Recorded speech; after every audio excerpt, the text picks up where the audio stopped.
Sabay-sabay natin alamin ang mga kaganapan na nangyayari sa ating bansa.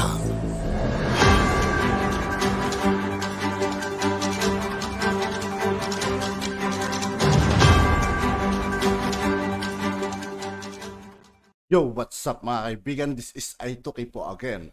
Ngayon nandito naman ulit tayo sa channel ni Banat News Updates. Dito naman ulit tayo magbibigay ng komento at reaksyon, kaya samahan nyo. Oh guys, let's go! Si Raul, no? Congressman si Raul, no? Manuel, wala na po yan. Nasagot na po. Lahat ng gusto nilang itanong, baka mas magaling pa script ni Risa Ontiveros eh. Okay, no po yun eh. Kahit may script ka po, dapat sa utak mo lang. O kaya may notes ka lang. Hindi verbatim. Alam niyo yung ginagawa ni Risa Ontiveros? Nakakaya po kung anong uri ka ng senador. Binabasa mo yung tanong sa script, naggaganon pa siya eh. Mahaba yung script eh. Anyways, isa-isahin po natin, no? Tinanong muna niya, nagbibigay siya ng dito huliin. Pag-usapan nila yan, scripted nga eh. Ito yan, di ba? Ano yung mga mandate ng Office of the Vice President, di ba? O yan, tapos, batay dyan sa mandate na yan, alam ko na yung pulo kagad din ng script nila, batay dyan sa mandate na yan, bakit kinakailangan ng Office of the Vice President yung confidential fund? So, pag sinagot yan ni BP Sara, babanatan mo, di ba may confidential fund na yung confidential intelligence fund ng AFP, PNP, bakit mo pa kailangan? O, di ba? Tapos pag tinanong niyan, ang isasagot, saan kayo kumukuha ng inyong mga intelligence, di ba? Kasama sa script yan eh. Susunod na matanong, saan kayo kumukuha ng intelligence? O ang expected na sagot ni ni Ontiveros sa AFP tsaka sa PNP. O bakit nyo pa kailangan ng intelligence fund? Ganun po yun eh, di ba? Yan po yung ang gusto nilang palabasin. Bakit mo kinakailangan ng intelligence fund? Meron namang confidential intelligence fund. Yung AFP, PNP, yung NICA, lahat ng mga DND. Diyan ka rin lang naman kumukuha. Eh, hindi yun yung sinagot ni BP Sara. Manilito ka sa script. Ulitin ko ha. Ang script ni Risa Ontiveros, ang script hindi po tamad, wala siyang kakayahan. Yun po ang pwede kong masabi. Ang script niya ganito. Tatanungin mo, ano yung trabaho ng Office of the Vice President? Yeah. Asan sa mandate, asan sa trabaho mo yung kinakailangan mong magkaroon ka ng mga intelligence and confidential fund? Di ba? Tapos magsasabi. Tapos ang susunod mo, di ba saan ka kumukuha ng intelligence? Saan ka kumukuha? Ang posibleng sagot dapat sa AFP intelligence, DND intelligence, PNP intelligence, doon ka rin naman pala kukuha. Bakit mo pa kinakailangan? Ganun dapat yung script eh, di ba? Pahiya ngayon yung Vice President.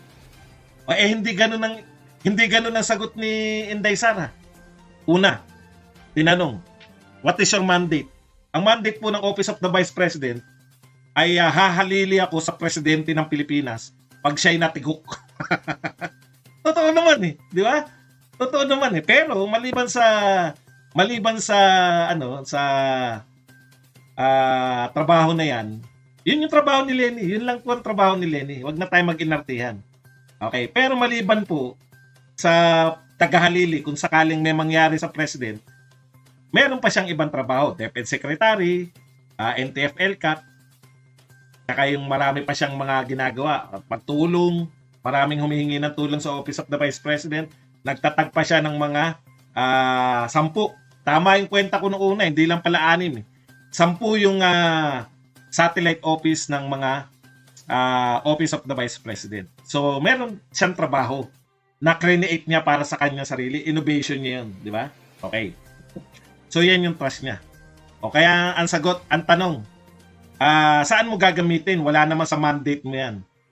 Di yung gagamitin ko po yung confidential fund para po, kasi ayun pa pala script ni Risa Ontiveros. Binasa niya talaga eh. Ito po ang paggagamitan ng confidential fund. Para maniniktik ka, titiktikan mo, di ba? Titiktikan mo yung tao, safe house, Ang iniisip niya, alam ko na script bakit gano'n eh. Bakit binasa niya yung Tiberos yun. Kasama ba rito? Kasi ang akala niyang sasabihin ni Inday Sara, yung sinasabi natin, no? Na kaya may intelligence pan dyan para hulihin yung mga recruiter ng mga NPA. Di ba? Di ba? Yun yung sagot natin eh. Hindi yun ang sinagot. Kasi pag yun ang sinagot ni Inday Sara, yan yung paggagamitan ng confidential fund ng BP. Tama yung script ni Tama yung script ni Ontiveros. Di ba trabaho na yan ng PNP tsaka AFP? Di ba magdodoble lang? Bakit mo pa kinakailangan? Hindi po yun yung sinagot ni Inday Sara eh. Ang sinagot niya, kailangan namin ng confidential fund kasi para protektahan yung mga trabaho ng Office of the Vice President. Nagbigay ng halimbawa si Inday Sara Duterte. Aktual na halimbawa, may nagpapanggap na galing siya sa Office of the Vice President, nanluloko ng tao. O yun, di ba? Aktual yun. So, ang ginawa nila, ginamit nila yung confidential intelligence fund, minanmanan nila yung tao, nadakip nila yung tao, at napakulong nila yung tao, nakasuhan. Dahil nakakasagabal yung tao na yun sa trabaho ng Office of the Vice President. Asan dun? Wala sa script ni Rizal Ontiveros yun. Kaya pa ulit-ulit siya. Ibinabalik niya pilit sa script.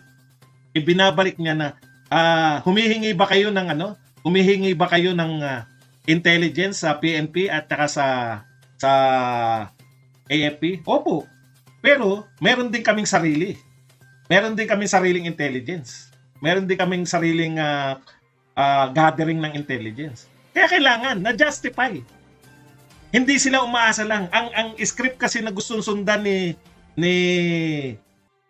Ontiveros, no?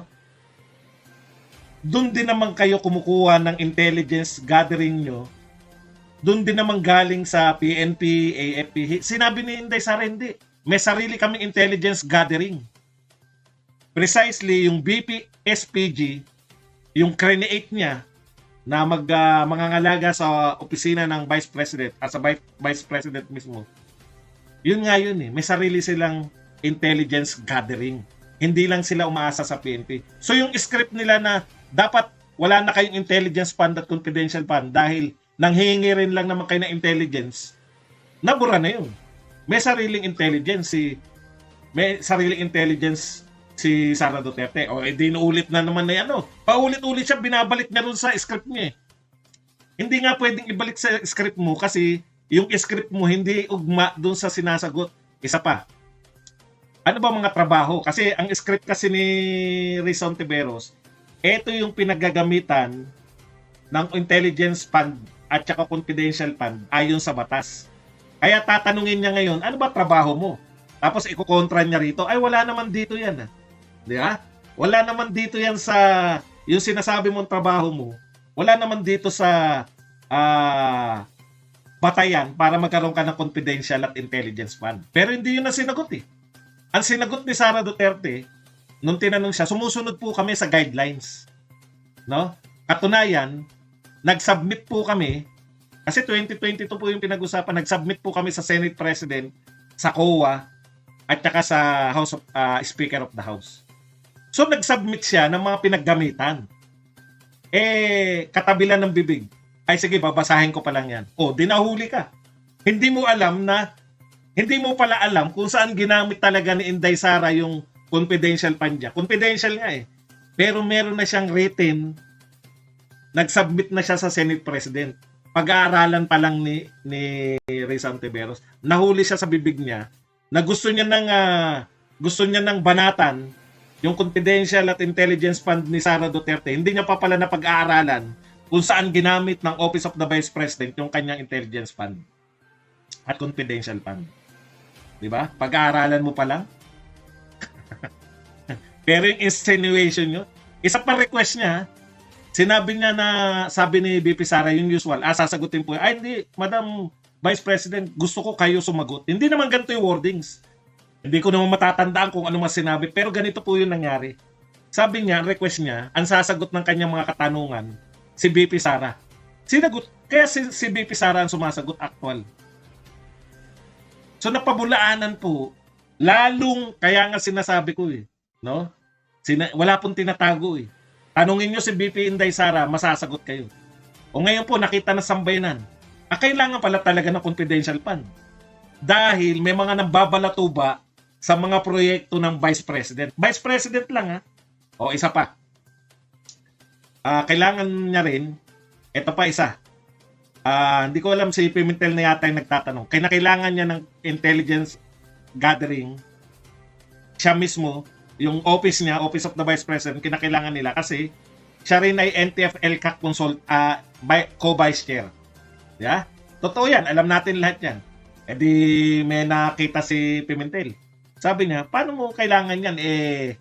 Hindi ba meron na? Meron na yung opisina ng ELCAC, NTF-ELCAC, meron na silang sarili na intelligence gathering. Sabi ni Inday Sara, hindi. Ako, co-vice chairman ako eh. Gusto ko may sarili akong intelligence. Bakit ako manghihingi? Yun nga po mga kaibigan, dito po nagtatapos ang ating reaction video. Muli ako po si I2K ng Sundalo ng Tunggalo. Maraming salamat sa patuloy na pagsuporta. Yeah, peace out.